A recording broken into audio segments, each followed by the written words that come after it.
Hi everybody and welcome to this week's episode. Now, a little bit of a change of scenery today because this week I am going to be showing you part of my allotment plan. I promised it was coming and here it is. So I'm going to break this video up into two parts. This part of the video will focus on the vegetables on the allotment, and in the second part I'll be focusing on the fruit cage and the polytunnel. So without further ado, let's delve into this book, look at some seeds and get cracking with this week's episode.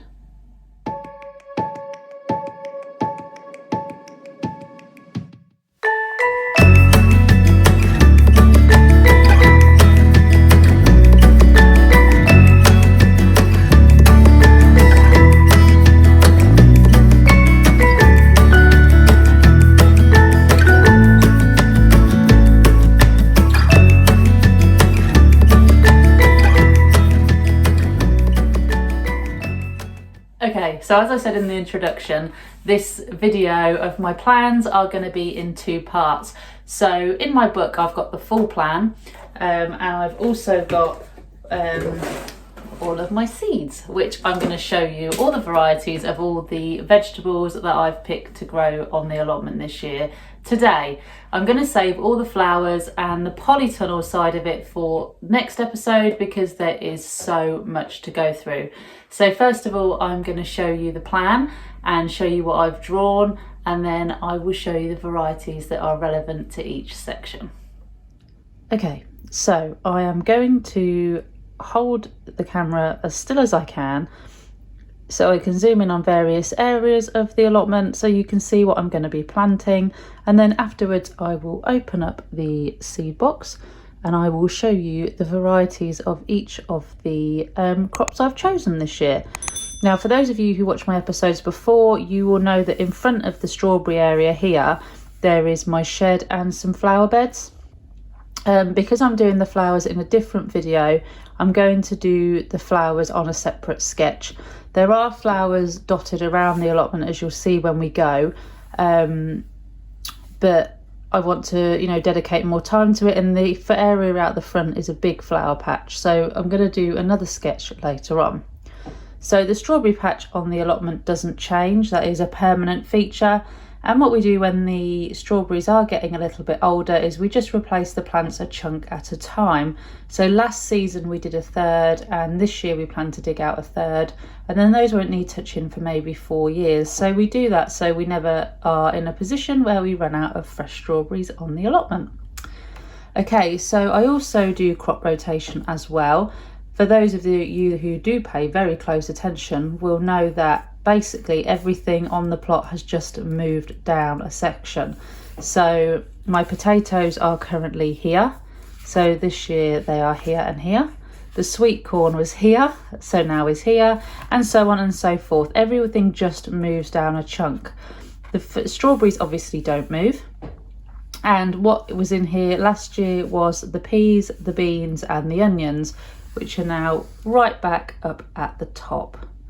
So let's have a closer look at my rows this year. So I've got initially 4 rows of carrots. They will be protected by insect netting around them, sort of that veggie mesh, just to make sure the carrot fly don't get into and damage and destroy the carrots. Now that only needs to be about 1 metre high. Carrot fly can only fly up to 1 metre in height. So as long as your mesh is up to 1 metre, then your carrots will be safe. And then moving on to parsnips. Again, I'll show you the varieties that I've chosen in a little while. Then go on to my rows of beetroot. So as you can see, this is my root veg area this year. And then last but not least, I've done sort of a salad patch. I found that last year I had just too much lettuce and I wasn't picking it quick enough. So then it bolted and went to flower. So this year I'm doing a much smaller patch. So I've got 2 rows of chard. The peppermint chard I've talked about several times has finally arrived. So I'll be planting 2 rows of that. I'm then going to do a row of lettuce. I'm then going to do a row of chives, the herb obviously, and then just a small row of spring onions. Only I eat them, so There's no point having absolutely tons of them. This area is going to be the squash patch. Now this has been shrunk right down from last year. We've still got about 10 butternut squashes left from the 20 I harvested. So this year we are definitely scaling it back. I've put letters here to coordinate, obviously because I couldn't fit them all in the gap. So this year I've got the four varieties that are here. These are bush varieties, so these ones will not spread, they will not trail, and obviously the trailing ones I'm doing from the edge and then they can trail inwards. The marks I've got here are going to be small little pieces of fencing, so that when the squashes run into these areas, to prevent the smaller plants becoming crushed, I will be snipping the ends off to keep these under control and to protect these guys in the middle as well. So the first two I'm putting in are festival squashes, followed by harlequin squashes. I loved those last year, so can't wait to grow them again this year. Then I have got the white bush squash again, which I grew last year, really pleased with, can't wait to grow those again. And my courgettes this year, I'm going for a variety called Golden Grilla, which apparently are fabulous on the barbecue. So I'll show you the seeds, like I said, shortly, but looking forward to that. And then the actual squashes of the trailing varieties I've gone for this year are Butterfly, which are a variety of butternut squash, my jack-o'-lantern pumpkins, as always, and I've gone for a new variety, another one I've been looking forward to, which is the mashed potato. So yeah, can't wait for that. So moving on, these brown areas, by the way, these are my walkways, these are my pathways where I walk. Obviously green is a grassy area. So moving on, we have got the brassicas. Now my brassicas are always in twos. The reason they're in twos is because I hoop and net them, so I can get 2 rows under each set of hoop and netting. So I always do 1 row of 2, so basically I am limited to 6 rows of brassicas unless I go out and buy a load more hoops and netting, but yeah, I don't feel I really need it. So this year I am doing a row of broccoli, a row of cauliflower, a row of Brussels sprouts, a row of cabbage, a row of Swede, and a row of Courgettes, which I'm trying as well for the first time, so looking forward to that too. Next is my sweet corn block. Sweet corn always need to be planted in squares where possible because they are wind pollinated, so they will pollinate each other if they're in a square block, and the pollen will blow between the plants. If you plant them in a line, they are not as likely to get pollinated. I'm not saying it's impossible, but best to plant them in a block if you can. So the variety I'm going for this year is called Mirai. Never grown this variety before, so very much looking forward to that. And then starting in the potato department with my early potatoes, and we are just doing Charlottes this year. Charlottes and Roosters, which are my main crop, are the only 2 varieties we're growing. They grow fabulously on the plot up here, and yeah, we love them, so I just think it's better to stick to what grows well, what you love the taste of, and yeah, just get cracking with it. So before I move on to the next section, this line here is one of the flower things I was talking about, so that is going to be my sweet pea walkway. Now I'll explain a little bit more about that in a little while, but that is going to be along the path. What I'm going to do is get a trellis that runs all the way along, probably several trellises, and then I'm going to grow in excess of 300 sweet pea plants to grow along that walkway, so that will really brighten it up in the summertime. So moving on, like I said, I'm going to be doing the fruit cage and the polytunnel in the next video. So moving on to here, so these areas here are going to be Gladioli beds, so just bring a bit more colour to the allotment. And my garlic, as most of you know, are already in and planted. So I've got 4 varieties of garlic in the ground. I've got 2 versions of Casablanca, one white and one purple. I'm growing Marco garlic and Germador garlic as well. So they are all in, they're all up and they look fab. So really pleased with those. Moving on to my archways, this is the only part of the allotment so far that I'm undecided on what to grow. I am going to grow Jack Little pumpkins up one of the archways, but I'm still not sure about the other two. So I have got a blank still there because I just can't decide which ones to do. So any ideas, any suggestions of anything that is climbing, then always open to ideas. Now moving on past the grassy area, this is where we like to sit in the summertime. Moving on to the final section, which is the onion area and then the peas and the beans. So I've chosen 3 varieties of peas this year and I'm going to have 4 rows of those. I'll be planting them successionally. I always say that wrong. I'll be planting them successionally, so we'll have peas for the whole season, and then 2 rows of beans. For the beans as well, I've picked one variety, but I can't decide on the other. It's going to be one of the varieties I grew last year, but I'm undecided as to which one to pick. I just wish I could pick more. And then going on to the onion section, I'm having a row of white onions, red onions, and then I'm going to have 2 rows of shallots and then 2 rows of leeks. The area around here is pretty muddy at the moment, so this is an area we're going to have to overhaul and it might take a while. So this is going to be an area that there's going to be probably a lot of footage and a lot of filming in the coming months to get this all tidy. The L's on here on the codes are our compost areas. So we've got 2 compost areas, we've got 3 plasticky, Dalek-y type composters here, and then we've got our pallet wooden ones here. This area here is also a new addition to the allotment this year, which hasn't been done yet, but like I said, watch this space. This is going to be a cold frame. We've got an old shower screen that hopefully we're going to be able to take up to the allotment and adapt to make a permanent cold frame on the plot, so fingers crossed. And last but not least, this is going to be another area that I will discuss with you all next week. This is going to be my sunflower wall. Now, that's something else I've talked about in previous videos and I cannot wait to do it. I've got everyone at my work at the moment collecting toilet roll tubes for me because I need around 600 to do the sunflower wall and the sweet pea walkway. So I don't know where I'm actually going to plant all of these, and I don't know where it's going to leave space for everything else to be planted, but I'll make it work. So now you've seen plans of the plot this year, let's take a look at the seeds that I have chosen. So this is the list of seeds that I have chosen to plant this year in terms of my varieties. Obviously on the seed packets, depending on where they're from, I haven't got pictures of every single variety, but I'll show you them anyway.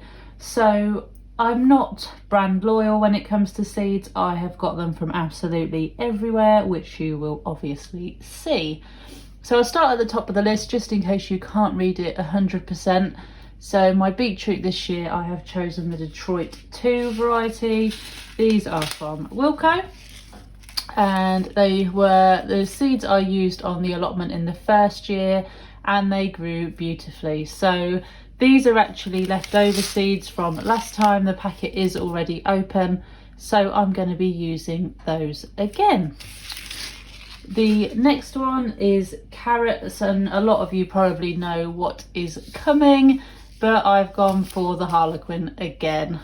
I have got to try and get some bigger purple carrots this year.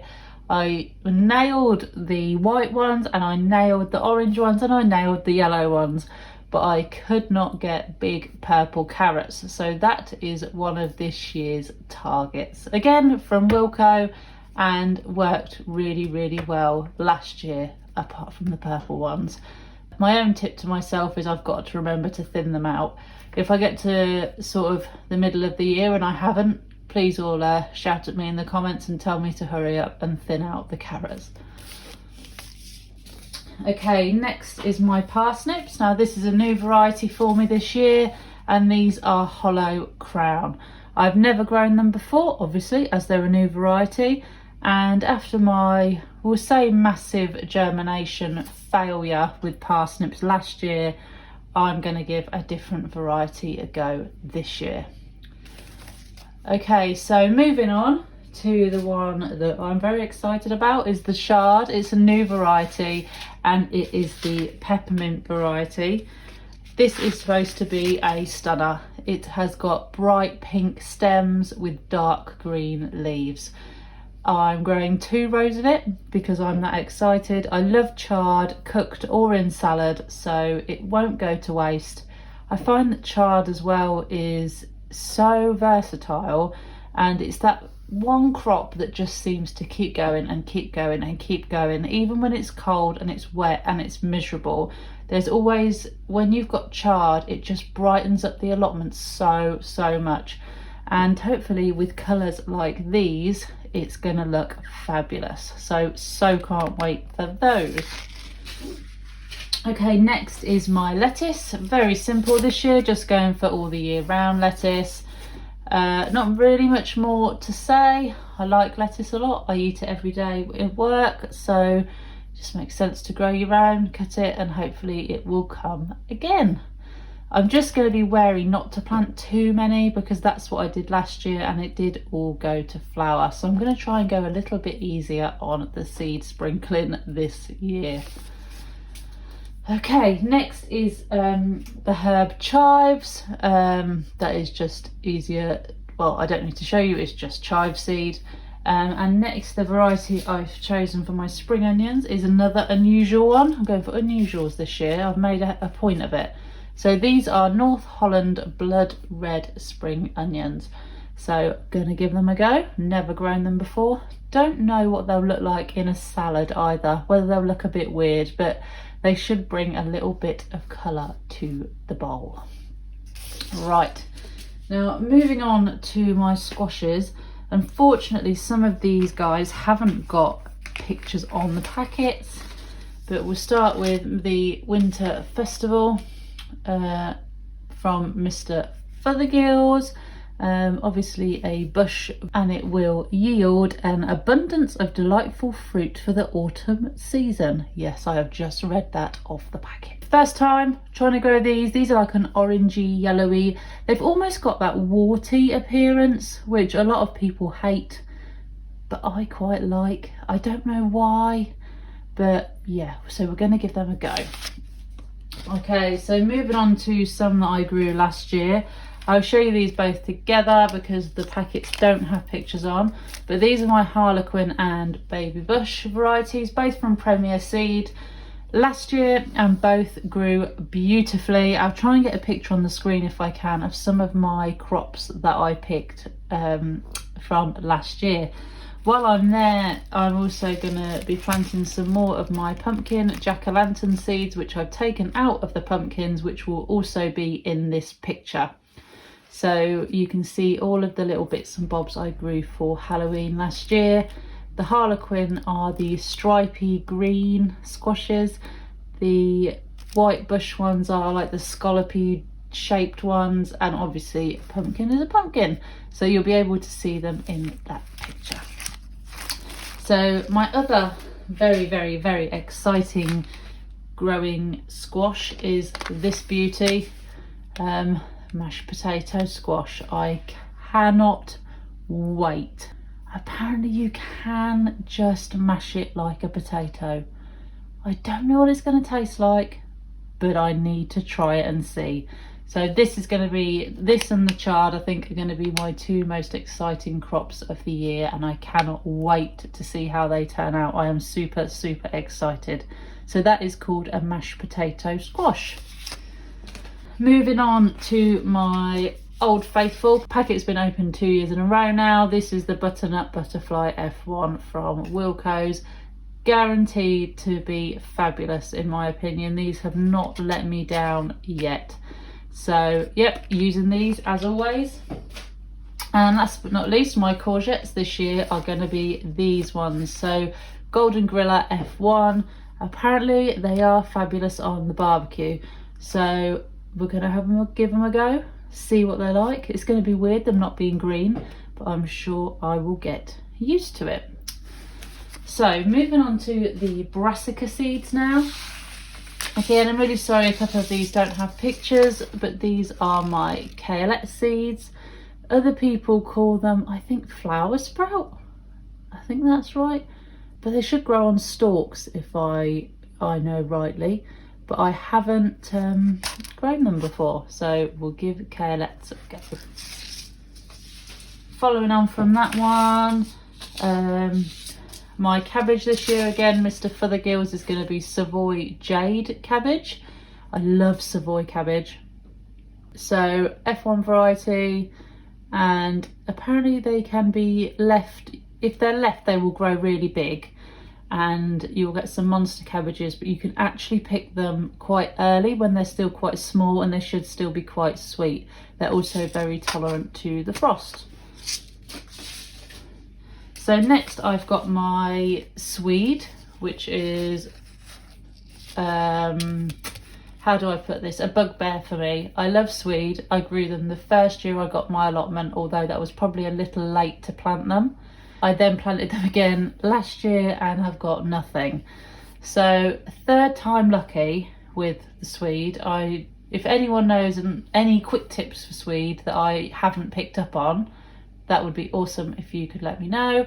But for some reason, those and my arch nemesis, which is coming up next, I do really struggle with.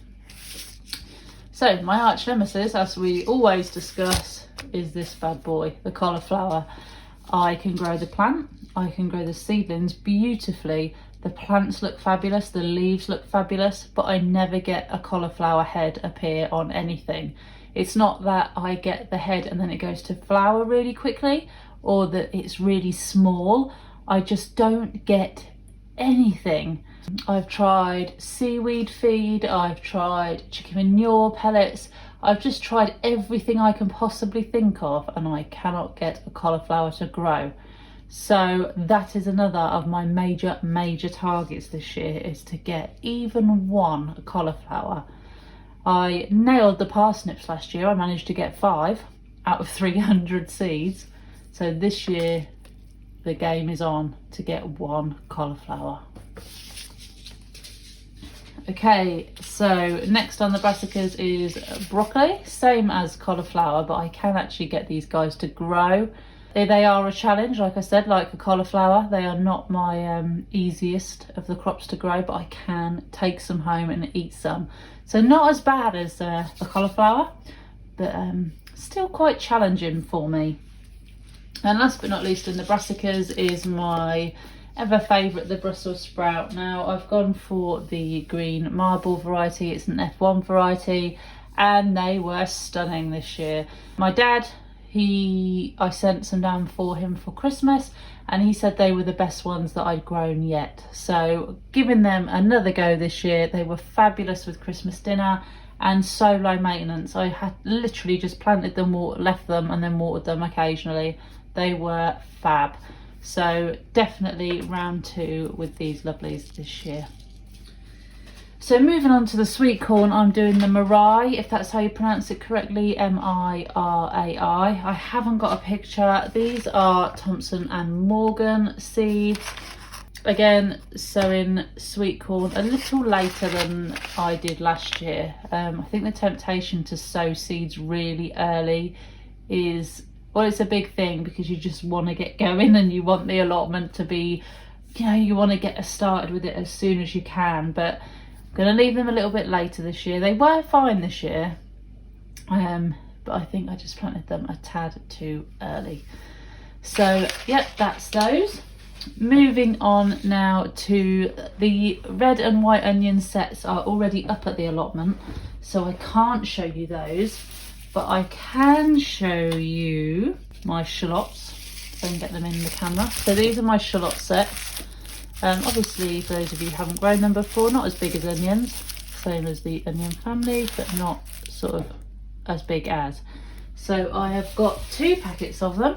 I have got the white and the red. So this white variety is just called Golden Gourmet. These again were from Wilco. And I have got the reds, which are called Red Sun. So there's those. so I will plant them as sets. I've never grown onions from seed. I have always tended to go for sets, so I'm going to carry on because that is what works for me. The others I've got to show you are my seed potatoes. So we've gone for Charlottes and Roosters, Albert Bartlett Roosters this year. So my Charlottes are my salad potatoes, my early potatoes, and I've gone for obviously the Roosters as my main crop potatoes. So I've got 4 kilos of Charlotte potatoes, which is the equivalent of 2 bags of these to be planting up at the allotment. Look at that mess I've left all over my notebook. And the Albert Bartlett Roosters, my favourite. These ones I have bought 4 bags of to make sure they last me right the way round through the winter. So yeah, 4 of those. We did call up some shops where we normally would get our seed potatoes from because we thought it was quite early. We got these a couple of weeks ago. And they told us that the seed potatoes weren't actually in, and it wasn't until we got to the shop that the shelves were full. So the phone call made no sense. So if you're out and you're about, even though that's now very difficult, because when you watch this video, I think we've now just been put back into full lockdown. But if you do your essential shopping and you see some seed potatoes, I would get your hands on some if you can. Okay, so last but not least, in that area, we've got my onions, the shallots, and then the leeks. So the leeks this year I've gone for Leon or Lion, I'm not sure how you want to pronounce that. These are new, I haven't grown them before, so we'll give them a try and see how they go. I love leeks. The first year I grew leeks on the allotment, they were fab. They grew really well and really, really big. Last year, not so well. It was a different variety though. I know the first year I used Musselburgh leeks. I can't remember what I used last year. I had to look back on last year's plan. So we'll give these ones a try and see if they work. If not, I might have to go back to the old faithful Musselburgh and give them another try.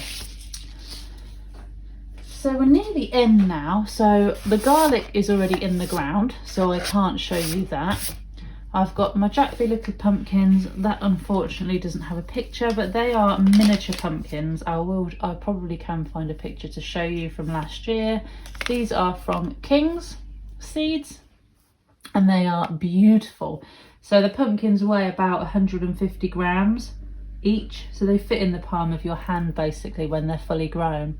There is a video, I think, of one of my cooking episodes where I basically take the middle out and stuff it as a dessert pumpkin pie with brown sugar and butter, and yeah, they were delicious. So I'll try and get a picture on, but I'll leave a link at the top of the screen to that recipe as well in case you want to see them in the flesh, so to speak. And last but not least, I've got my 3 pea varieties. So this year I've gone for the Ambassador for high yields, and obviously it resists that mildew in that horrible weather. I've also gone for some snack peas for the Nairobi variety. Again, Mr. Fothergill's, and last but not least, I've also gone for another Mr. Fothergill's, and these are called Little Marvel. Those ones I haven't grown before, but no picture on that one, unfortunately. And then the last, but very not least, I don't know where these seeds came from. They might have been given to me, but they are some runner beans called Enorma, so they're going to go up in that area as well. I am going to pick, like I said earlier, I can't decide on what other variety of beans I want to grow because I've got so many. I think it'll be a French bean, and I should think a climbing French bean rather than a dwarf French bean, but I haven't picked yet, so I will let you know when I do. The only other thing I wanted to show you before I finish today's video is my ideas page in my planner. And basically what I do is any ideas that I have, I just draw and design, and with no order, no, it doesn't have to be perfect. So I had a friend who had an allotment up on my site last year and she unfortunately passed away, so I'm going to do loads of bits on the allotment that are in her memory of things that she loved. So that is her sweet peas she adored, so I'm going to do a walkway just covered in sweet peas, and the bottom of the allotment is going to be a sunflower wall of about 200 or 300 sunflowers. I've also done a snowdrop bucket that is already done in front of my shed. She also loves gladioli, tulips and dahlias, so I'm going to make sure the allotment has got so many of those in just for her memory. But I love having an area in a planner where you can just doodle and draw and throw your ideas down without it being perfect, just so you can let your imagination run wild a bit. And this planner goes everywhere with me. So when I think of something I like here, I just wrote it down and then I made it look a little bit nicer later. But you know, I had to make sure I got it down before I forgot, or you know, planned the allotment and then would be like, oh no, I haven't got the room for that now. And just making sure I take the time to get the ideas that are in my head down onto paper. But that is pretty much it. And like I said, I incorporate those into my plan. So this area here, like I say, this is the sweet pea wall. This area here is already planned for gladioli, and this here is going to be the huge sunflower wall. So I always incorporate everything in to make sure the final plan is perfect, but I always think it's a nice idea just to have that space where you can sit and just plan and imagine to your heart's content.